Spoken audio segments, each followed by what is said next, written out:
Hello and good evening. I'm Melissa Idris. Welcome to Consider This. This is the show where we want you to consider and then reconsider what you know of the news of the day. The government is making mask wearing optional, effective immediately. This applies for most public spaces. However, the mask mandate remains for public transport, e-hailing vehicles, planes and school buses, as well as in hospitals, clinics and care homes. Now, was this the right move for Malaysia? Joining me now is Dr. Koh Kah Chai. He is the president of the Malaysian Medical Association. Dr. Koh, good evening. The government seems to have heeded the Malaysian Medical Association's recommendation to drop the indoor mask mandate, except for in some specific situations. Help us understand why the MMA believes that this is the right move. Melissa, good evening. Thank you for having me on the show. Yes, we do welcome the relaxation of face mask wearing mandate because I think our people have, we have been in various lockdowns and been forced to wear the mask for almost two and a half years, and our people are already well versed with how to manage ourselves as far as COVID-19 is concerned, and I believe that the public knows when and where to wear the mask. So if you have a mask mandate to tell them that you have to wear a mask all over the place and in everything that you do, I think right now, in view of the reducing numbers of COVID-19 cases and in view of the low cases of hospitalization, I think it is time that people are allowed to breathe easier. Well, I think people can still breathe through a mask, that the science has shown that. But what you're saying, if I understand correctly, is that it is a good thing that people are empowered to make personal health choices. Do you think that people will still continue wearing the masks now, even now that it's optional? I think people will still wear the mask because even though mask wearing outdoors is not compulsory, we still do find many people wearing the mask. But at the end of the day, I think that everyone should understand that even though mask wearing indoors is being relaxed, they should know when and where not to wear the mask or when to wear the mask. They shouldn't just say that, because the government has relaxed the rules and we need not wear the mask indoors, it's a free for all. They shouldn't take it that way because COVID-19 is still here. Right. Do you have any concerns about removing the mask mandate? Are you concerned that there might be repercussions from this public health policy? I don't think so because we are still mandating mask wearing when we visit certain places like healthcare facilities, nursing homes, dialysis centers, and also on public transport. These are places where people, the so-called sick people or immunocompromised people are going to be exposed to the virus. And also when in public transport, they'll be in enclosed environment for quite some time. So these are the places where it is still mandatory to wear the mask. So I think that is right. But because the government has lifted this nationwide, I'm wondering whether states' vaccination and booster rates matter. I'm looking at the rates of COVID-19 booster shots or the third dose that seems to be plateauing across the country. Kelantan, for example, the full vaccination rate is at 63%. Booster rates haven't even passed 20%. Given that masking is just one of the many layers of protection that we have against COVID-19, along with vaccinations, wouldn't it be considered premature to ease COVID restrictions universally across the country when it's not quite equal in terms of vaccination coverage? Well, I will look at it differently because vaccination coverage is one issue by itself. But however, I understand what you're trying to say. But I would like to look at the numbers of COVID positive patients in the country right now, as well as the rate of hospitalization. Even though vaccination rate, when it comes to boosters and all that, we would have been happy if the rates of vaccination, as far as boosters are concerned, if it was going to be higher, we would have been very happy. But apart from that, when we look at the current numbers of positive cases as well as hospitalization, I think that is where we should be looking at in terms of, whether COVID-19 is being managed at this current point in time. Right. Can I ask you about schools? I think that's been one of the main points of contention, whether schools have ought to have continued with mandatory mask wearing indoors. What do you think, Dr. Ko? I would say that instead of mandating mask wearing in schools, we should be looking at ventilation in schools because, children, let's not talk about the higher education centers, but let's talk about children in schools. I can guarantee you that not many of them will be wearing masks continuously in the schools. It's just when the teachers are there and all, they will put on the mask, but they are with their friends, they are not really wearing the mask. So mandating mask wearing in schools would be a big challenge in the long run. And I would say that, we should have proper ventilation in the schools and all that, because mask wearing is only one factor in controlling the COVID-19, the spread of COVID-19. Right. Dr. Ko, thank you so much for speaking with me today. Dr. Ko Kachai, President of the Malaysian Medical Association. A quick break here on Consider This. We will be back with more. Stay tuned.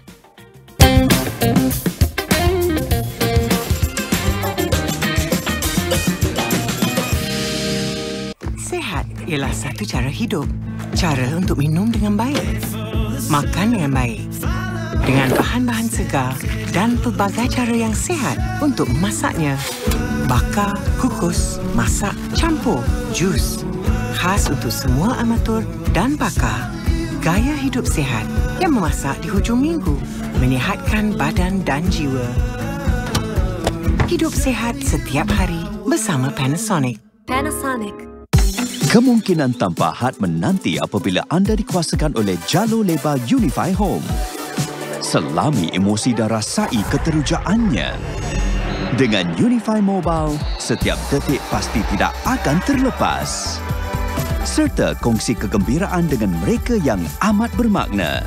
Nikmati 100,000 jam hiburan pilihan anda. Unify duniamu bila-bila masa di mana-mana sahaja. Unify.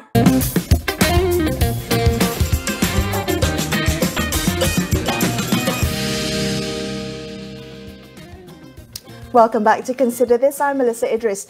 The Ministry of Health has announced that the use of face masks are no longer mandatory except for some specific situations, for instance, while on public transportation or while on in healthcare premises, among others. Is this sound public health policy? Let's ask Assistant Professor Dr. Farhan Rusli. He is a public health medicine specialist at International Islamic University, Malaysia. He's also on the Selangor Public Health Advisory Council. Dr. Farhan, what do you make of this move to make wearing face masks optional in most public spaces? Well, I think the move is prescient somehow, following our southern neighbors about what they have announced. However, I think we have to look at this from different angles. Politically, I think it's a good move because people are already complaining about the issues of having to wear masks and then fearing themselves getting fined. But I think it's timely in the sense because I think enforcement activities from the Ministry of Health on the mandated wearing of masks has not been conducted well because they have other things to do than, to catch people not wearing masks in places where they have mandated it to be mandatory. So I think it's good in the sense whereby you are not mandated to wear it anymore, because when you're not mandated to wear it anymore, they don't have to enforce it. So if they don't have to enforce it, it doesn't look like they're not doing anything or not doing their jobs in enforcing the mandate. But I think what's critical here is we have to start asking ourselves whether the Malaysian public are actually well aware and whether they actually have enough knowledge to understand the grave situation that they are in, even though it's not mandated at the moment. Okay, I want to kind of unpack that with you, but I do want to ask you what the science says. We see many other countries have also made masking optional, yet there have been no significant surges in cases at their countries. So what does the science say? Is it okay to be unmasked for now?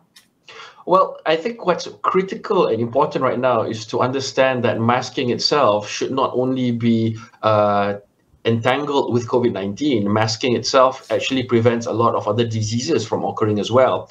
So that's why I think the education and the awareness of why masking is needed in some instances needs to be given well to the public.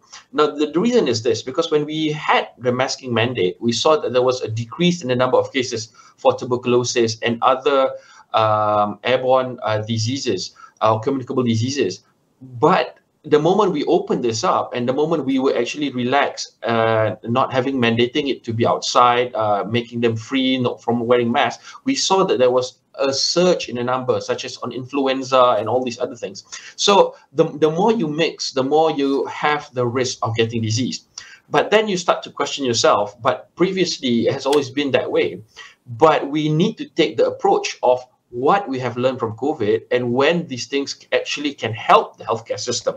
So what I mean is, looking at other countries where the hospitalization rates are actually going low and all these things, it's attributed as well to the efficacy or the efficiency of the vaccines that were given. But I need to remind you, Mel, again, that the science of the vaccines is still relatively new, which means that we do not know how long it's going to last. Even people right now with the booster or with 2 boosters are actually getting themselves COVID and are also getting hospitalized at this moment. So we don't know when this defense that we have built within ourselves actually can last and how long can it last. So I think that's why we have to be extra vigilant and extra careful in giving freedoms to people, because we have to tell them that these freedoms come with risk associated with it. And we have to make sure that they're informed, especially when we lift mandates such as this. All right. Coming to what you said about awareness and the behavioral aspect of this, the psychology of lifting mask mandates, can optional masking be read as de facto anti-mask? Because it communicates that masking is not important, or it may stigmatize public health behaviors like wearing a mask when nobody else is wearing. Or, on the other hand, Dr. Farhan, is it better to empower the individual to make health choices? Something there that means that we as a society are learning to take care of each other without having it be mandatory. Well, I could not have phrased that matter in a better way than what you've said it, the stigmatization that comes with it. Because I think that's an excellent point for you to make. When we say that you don't need to do something anymore, it's as though we're telling people you don't have to be afraid anymore. Now, to answer your question, Melissa, it's very simple. Even when the masking was mandated, there was a lot of instances where people did not follow the mandate. So how would you expect people to not or to actually use the mask when the mandates are lifted? Something as simple as this: even when you have a stop sign or you have a red light, people still break through the red light, and that's actually causing deaths at the moment. But the people still do it, and you can't enforce it, right? And when you take something like that and you compare it to how masking is done, where it's something where I may catch it, I may not catch it, it's very likely I won't get it, then you have a lot of people who are actually going to go through this route of choosing not to get themselves covered with masks, even if they need to. Now, I need to bring this attention to the critical points of why masking is completely necessary and why it's important and it's responsible for people to do so. We have to remember that there is still a big chunk of our population which are still unvaccinated, especially the small children, the young ones who can't get vaccines yet as of now. So as parents do not follow the masking mandate and other people don't follow it, and these people bring their children into the shopping centers because they believe that the situation is now stabilized, as what they have been told, these people are now at a high risk of getting themselves infected. So I think it's very critical that when we lay out or we lift mandates, we need to make sure that the people are equipped with the right level of information. We may think that people are equipped, but we always tend to focus on central areas such as KL, Selangor, and seeing how people actually are. But we fail to see that how are they outside in other states where it has always been low, even with the mandate in place. Now that you've lifted it, what do you think is going to happen? Are we ready for the surge of cases if it was to happen? So all these things need to be laid out. It's not just simple as saying, today you don't have to wear a mask anymore. Right. Well, for me personally, in the early days of the pandemic, I believe I was taught that the mask that I would wear a mask and I would protect you, and you would wear a mask and you would protect me. So that was how we took care of each other. But now it seems like if I feel unwell, or if I have comorbidities, then I take care of myself by wearing a mask. Other people don't have to. That seems to be a switch in messaging, just in my personal opinion. However, I do want to ask you about mask wearing. You pointed out a bit earlier in our conversation that people have been complaining that there could be some costs associated to wearing masks, that now lifting that mandate might help ease some of those burdens. Do you see benefits in lifting the mask mandate? And I guess I'm wondering whether wearing a mask is seen to be a form of hardship for some. And what could have the government done better instead of lifting the mask mandate? Well, I think using economical reasons and environmental reasons to lift the mask mandate is absolutely unacceptable. I think that should not be the reason why you want to lift a mask mandate. Right now, at this stage of the pandemic that we are in, it's extremely cheap to get masks that are effective. And I think the government, through all sorts of transformation plan and recovery plans, could have just included free masks for the people to use. A certain amount that they can claim every month and so on. And even if you shop in pharmacies or in some supermarkets, they give this mask out for free. So I don't think economic costs should have actually been a factor in determining whether we should unmask our population or not, because it doesn't work that way. I think what's critical here for us to understand is that we have to tell the people that there are certain masks which actually work in a pandemic or in a COVID situation because it's airborne. We have to educate people that face masks don't have any place in protection. You need to use an N95, KF94. At the same time, I think it's critical for the government to actually understand that you have to make sure that the people know when to use the mask. Because if you don't do that, I think we are going down a trajectory where we think that we assume people know. At the same time, we are going to create a mess down the road, Mel. All right. Thank you so much for speaking with me today. Public health medicine specialist there, Dr. Farhan Rusli. Another quick break here and Consider This. We'll be right back.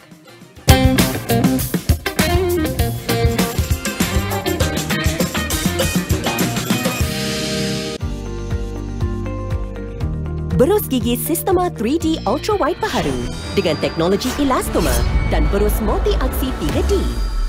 Menanggalkan kotoran dan gigi 10 kali ganda lebih putih namun lembut pada gusi.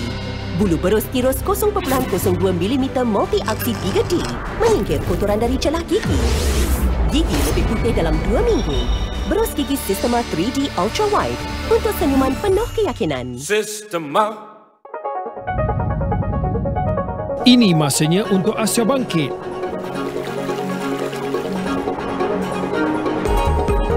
Kami bawakan diskusi mengenai pasca pandemik, pemulihan ekonomi, teknologi tinggi, perubahan iklim dan banyak lagi. Saksikan agenda AWANI Asia bersama pakar dan koresponden Asia kami setiap Sabtu 9 malam di Astro AWANI.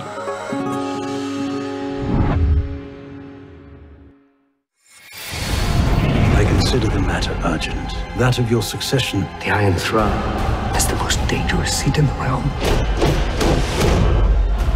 Dragons are a power men should never have trifled with.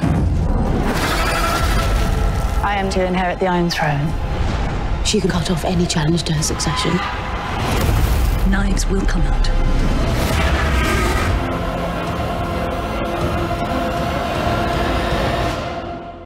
When it comes to news, there's no stopping. Because there is always something happening. This is why we cut through the noise and bring you the news that matter.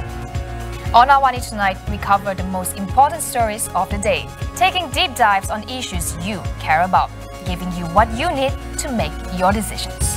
Every Monday to Friday, 9:45 p.m. on Astro, AWANI. TV, mobile, web, you name it, we are on it.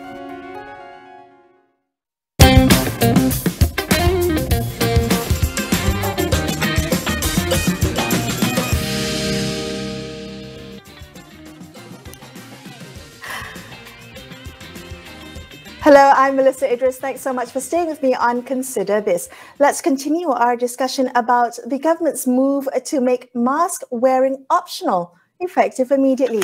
Professor Dr. Sharifah Izzatwan Puteh has joined us on the line. She is a specialist in health economy and public health at University Kebangsaan Malaysia. Dr. Izzat, good evening. What did you make of the MOH's announcement earlier today? Do you agree that this is the right time for mask wearing to be made an individual choice? Well, I think the most important thing is that we need to prep the population, Melissa, because as you know, we do see a dwindling of cases. That means our cases are reducing. And most of the cases are in severity 1 and 2, which is considered mild.